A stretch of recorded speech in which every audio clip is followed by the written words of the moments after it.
2018 Cristiano Ronaldo PSG-യിലേക്ക് ചേക്കേറാൻ താൽപ്പര്യപ്പെട്ടിരുന്നതായി report. ഇത് കഴിഞ്ഞ് ഏതാനും വർഷങ്ങൾക്ക് ശേഷമാണ് മെസ്സി PSG-യിലേക്ക് എത്തുന്നത്.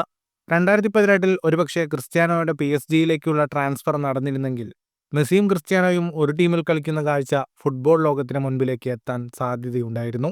2018 PSG-യിലേക്കുള്ള ചേക്കേറൽ ക്രിസ്ത്യാനോ പരിഗണിച്ചിരുന്നതായി ക്രിസ്ത്യാനോയുടെ മാഞ്ചസ്റ്റർ യുണൈറ്റഡിലെ മുൻ സഹതാരം പാട്രിസ് എവേരയാണ് വെളിപ്പെടുത്തിയത്. എവരയുടെ വാക്കുകൾ ഇങ്ങനെയാണ്: ക്രിസ്ത്യാനോ PSG-യിലേക്ക് വരാൻ താൽപ്പര്യപ്പെട്ടിട്ടുണ്ട്. യുവന്റസിലേക്ക് പോകുന്നതിന് മുൻപ് ചെൽസി, യുവന്റസ്, PSG എന്നീ ഓപ്ഷനുകൾ ക്രിസ്ത്യാനോയ്ക്ക് മുൻപിലുണ്ടായിരുന്നു. എന്നാൽ ആഴ്സണലിലേക്ക് ഒരിക്കലും പോവില്ല എന്ന് പറഞ്ഞിരുന്നുവെന്നും എവര പറഞ്ഞു. മെസ്സി ഫ്രാൻസ് വെറുത്തിരുന്നു എന്നാണ് എനിക്ക് തോന്നിയിട്ടുള്ളത്. ഫ്രാൻസ് വിടാനുള്ള താല്പര്യം ഒരു അഭിമുഖത്തിൽ മെസ്സി പറഞ്ഞിട്ടുണ്ടായിരുന്നു. നിങ്ങൾക്ക് ക്രിസ്ത്യാനോയെ വിമർശിക്കാം, എന്നാൽ ഏത് സാഹചര്യത്തോടും ഇറങ്ങിക്കളിക്കാൻ തനിക്കാവുമെന്ന് ഇത്രയും ക്ലബ്ബുകളിൽ കളിച്ച് ക്രിസ്ത്യാനോ തെളിയിച്ചു കഴിഞ്ഞു. സൗദിയിൽ ഇപ്പോൾ ക്രിസ്ത്യാനോ കളിക്കുന്നത് ഇതിന്റെ തെളിവാണെന്നും എവറ പറഞ്ഞു. ഫുട്ബോൾ ലോകത്തെ കൂടുതൽ വാർത്തകൾക്കും വിശേഷങ്ങൾക്കുമായി സ്പോർട്സ് കഫേ സബ്സ്ക്രൈബ് ചെയ്യുക.